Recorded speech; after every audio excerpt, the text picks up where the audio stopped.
Hi, everybody. Mitch I'm here. Thanks for joining me today for the security news update.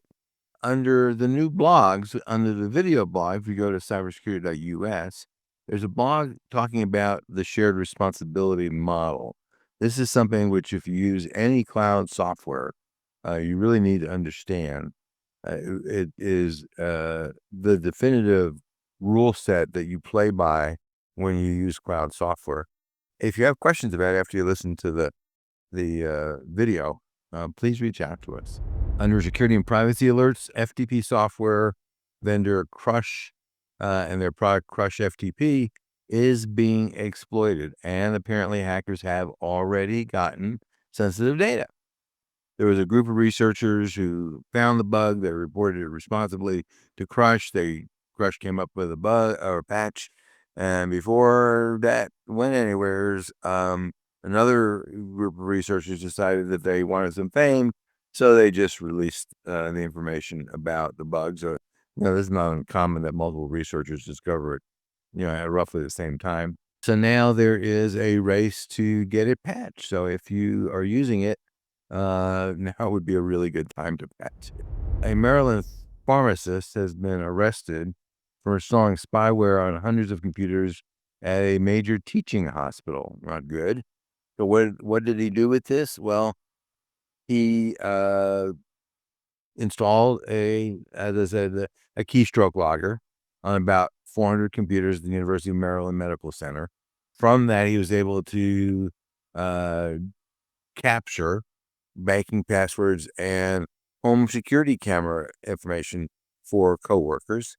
At that point, he spied on his coworkers. Now, this is something people do, and I really have mixed feelings about it.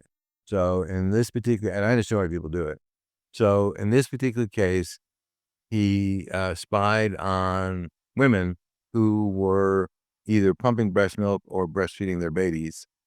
People put these cameras inside their house. Like I said, I understand why you want to do that. It's basically a baby monitor. But if you do that, you damn well better be sure the security is rock solid, because this is a problem. I would see for, maybe hundreds of women who privacy was compromised. So now he's been arrested and, whatever, but still, that doesn't really change anything. As usual, a number of items in the CMMC section. I'll highlight one. Katie Harrington, who is now acting in the role of the DoD CIO, was interviewed on a podcast last week. And what were the key takeaways? She said, number one, the Army is likely to be the first group to require CMMC. Number two, the administration is working on shortening the CMMC implementation timelines. I remember the current target is 4 years for all new contracts and 7 years for all existing contracts. And that there are multiple conversations going on about taking CMMC government-wide. So if you're hoping it's going to go away, it looks like it's going in the other direction. And if you haven't started, you are definitely behind the power curve for sure. In the software and hardware to check out, these are pretty cool things. I've seen them before, used them before. They're called Canary Tokens. And what they are is digital alerts that can be embedded in all kinds of things, from a Word document to a website. And you get an alert if someone opens the target. The tokens are free, which is cool, but they sell lots of other products that are kind of, on the same theory, but more sophisticated. So, if you're interested in Canary Tokens, it's kind of interesting. So if you want, for example, track if people are sharing a document and not telling you about it, that's where a Canary Token would come in pretty handy. Google has released a new feature, new for them. It's similar to the Samsung feature's been around forever.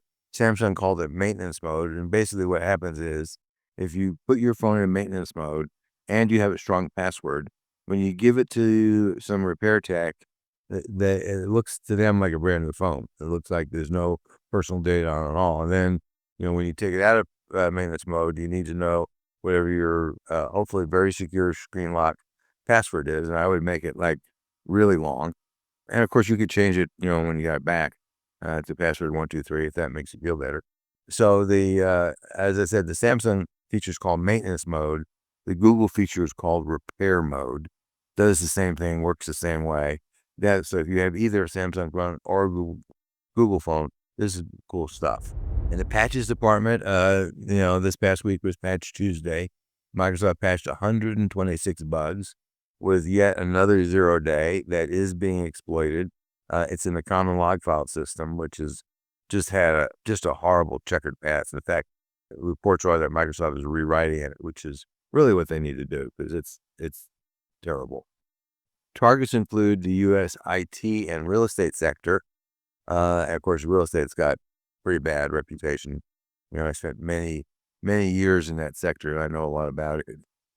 And also in other sectors in places like Venezuela, Spain, and Saudi Arabia. So, and my guess is now that the patch is out, it's going to be exploited in a lot more places. For those of you who have been watching me or reading the news, you know that Apple is in a fight with the UK. UK is reportedly asked them secretly to build a backdoor into their encryption. Apple basically told them some words that are not repeatable on this blog, and instead they went off and disabled end-to-end encryption. That was their solution. So that basically screws everybody. The government denied the existence of it. Apple appealed it to the Investigatory Powers Tribunal. That is the secret court, like our FISA court that reviews these kind of secret orders. The government's basic strategy was, well, even if we admitted that we were putting a backdoor in it, that would compromise security. Of course, I don't think so. No. So we don't know exactly how much information we'll get about things. We clearly won't get all the details. But the government's going to say, having a backdoor into Apple software is useful. And I'm sure it is. And Apple's going to say, not going to do it. If you want us to leave UK, then we can certainly do that. We don't want to, but your market's not big enough to really make any difference. So now with you. Yeah, or they'll just turn off encryption, which is fine too, and then people will go off and use some other phone. That's unclear whether they've asked Google to do the same thing, and maybe they just thought there are more iPhones out there or whatever, or maybe Google, that information is just not leaking. But I can't imagine that they're going to say, we're going to do this for Apple phones, but not for Google phones. So we'll see. The Dutch government plans to do background checks on students and researchers who access sensitive information. Doesn't sound like a unreasonable thing to go do. The challenge is who's going to do it, and you'll see why in a second. So the Dutch signals and military intelligence services, kind of like our FBI and CIA, don't want to touch it. And the Dutch Minister of Justice doesn't know if they can perform the function. Based on the requirements, it boils down to reviewing 30 people every day of the year. That's not an insignificant amount of work. This is instead of blocking foreigners who do research. And, the reason is obviously that foreigners generate a lot of money because they kind of pay full list price for college, and the colleges don't want to lose them. So, and if they can't participate in research, then a lot less foreigners are going to come because, that's how they learn things. So, this is kind of a variation of my old adage, security or convenience, pick one. In this case, it's security or cash, pick one. Typically security is a loser, so we shall see. Speaking of losers, Senator Ron Wyden, who is a definite friend to the security community, has been trying to get CISA to release a report they generated a couple of years ago that got leaked to him, talked about multiple successful attacks against telecom providers. The CISA doesn't want to report it. Obviously, they are being way too friendly to the telecom carriers. They're supposed to, the CISA is not really a regulator, but they're kind of acting a lot like one. And they're clearly in bed with these telecom carriers. They want to make sure these guys are stay friendly with them. But in light of things like Salt Typhoon, that seems like a unrealistic move. So a move you can do in the Senate is any one senator can block any activity from coming to the floor. So he said, there's this new assistant director you want. You're not going to get it until you release the report. So we'll see what happens. Wyden is a pretty experienced senator, so we'll see what happens there. But I'm guessing at some point this is going to come down to fisticuffs. Wyden really doesn't care what the president thinks because he's from the other party, and so whatever. On education, interesting. Consumer Reports, does interesting reviews of stuff. Typically, it's like refrigerators and televisions. They did a review of a half a dozen AI-based voice cloning software products. And what they said as a result of that is 4 out of the 6 of those products were able to pretty convincingly clone your voice. And what is this used for? Of course, nothing good, only nefarious. It's basically for scamming and phishing and stuff like that. Then you get a phone call. It appears to be from your boss or your boss's boss or your boss's boss's boss. And they ask you to do something. And of course, it isn't them. And the something helps the bad guys do something that they want to do. In the breaches department, the Office of the Controller of the Currency, which is the group of DC bureaucrats that regulate all nationally chartered banks, released the information that said that they had been breached. They discovered the breach, they said, on February 11th. They confirmed it on February 12th. They provided public notice on February 26th, all pretty speedy. Can't complain about it. Only problem is the bad guys were in there at that point for a year and a half. So that part's not so speedy. They say that the hackers, they think, gained access to about 150,000 emails. What the purpose is unclear. It could be to gain, assuming this is the Chinese, likely it is. It could be that the idea is to collect intel that they want to use for espionage or blackmail or whatever. The other possibility is they are using it to hack other banks. It happened, unfortunately, on the day after the acting controller of the currency was sworn in. So now, he's got a bit of a problem to deal with. Excuse me. And this comes right out as reports are that they plan to lay off about half of CIS's employees. And CIS, of course, is the group that is chartered with helping federal agencies secure themselves. So I'm not sure exactly what the plan is here, but I'm sure the hackers are quite pleased with themselves over all this. This industrial tech company, Sensata, was hit by ransomware, shut down their systems. They employ about 19,000 people in a dozen companies. The incident has impacted operations, shipping, receiving, manufacturing, but they say, oh, no financial impact. Well, that's because the lawsuits haven't started yet. Typically, they will change their mind after the lawsuits begin. Hackers claim to have reached both WooCommerce and Magento. Those are 2 big online shopping cart providers. In one case, they claim to have stolen about 750,000 people's information. In the other case, about 4.4 million.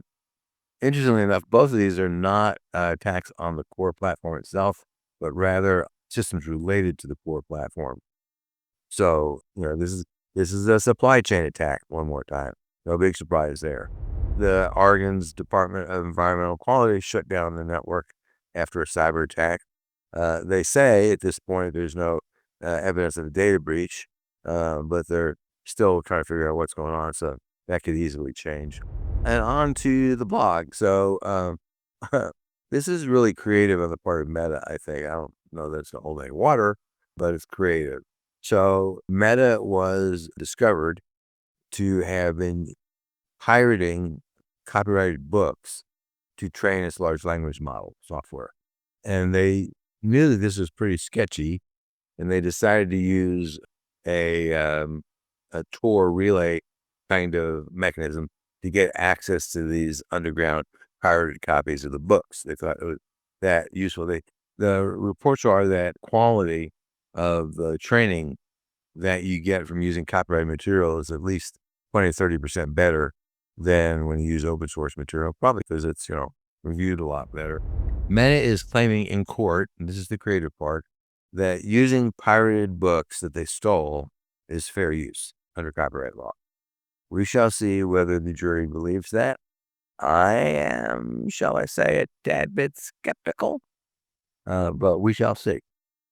Um, and it's also likely this is going to get, I don't know how exactly, but this could get settled privately so that Meta does not have a precedent against them. If you use cloud software, remember that the cloud provider has no responsibility to protect your data. And they also don't even have any responsibility to make sure that your server is up and running. That's all up to you. So, as long as that's okay, I think you're good. If it's not okay, you don't have a good plan, then you might want to talk to us because we see this in multiple cases. Typically, it's not catastrophic. Typically, the servers might be down for anywhere from hours to a small number of days. But we've seen cases, multiple data center fires, for example, where it's been weeks, even months. And this is especially true. Remember, this is not just like Amazon or Microsoft, but it could be any cloud-based application. Question is, how important is that application? Is your business going to be hurt if the application and the data that it has is gone forever or not? So if you're using, for example, some cloud-based CRM system and you lose all of your contact information, all of your notes, all of your client data, is that a problem for you? I don't know. Maybe it is, maybe it isn't.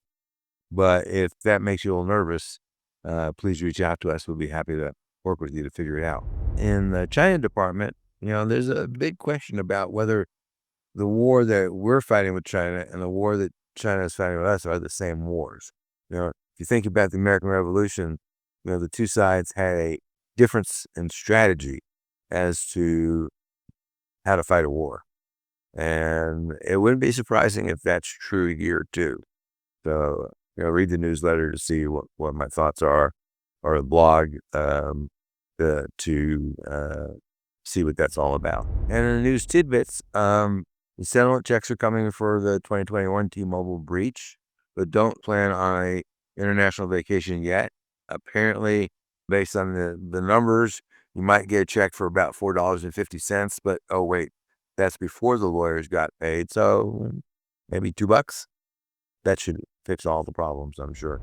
The EU is working on reforming and simplifying GDPR, which is great news. Apple has a plan for mitigating the effects of the tariffs, and now that there's been a 90-day freeze on those tariffs, then, we shall see. But they flew in, something like 160 tons of iPhones. And you think about how many ounces an iPhone works, that's a lot of iPhones to get them in before the tariffs took effect. The DOJ has been weaponized by this administration. They're going after the former CISA director because, 5 years ago he said there was no election fraud, and that's still bugging the president. And the feds are putting more companies on the entities list. That's the list that if you want to sell stuff to them, you have to get permission from Mother Fed. And China retaliated, did the same thing, although we put about 80, and China has been doing it 10 here, 10 there. So I don't know if the numbers are exactly the same, but it's kind of a similar size deal. So if we can help you with any of this stuff, obviously, please reach out to us. We'd love to assist you. And until next time, stay safe.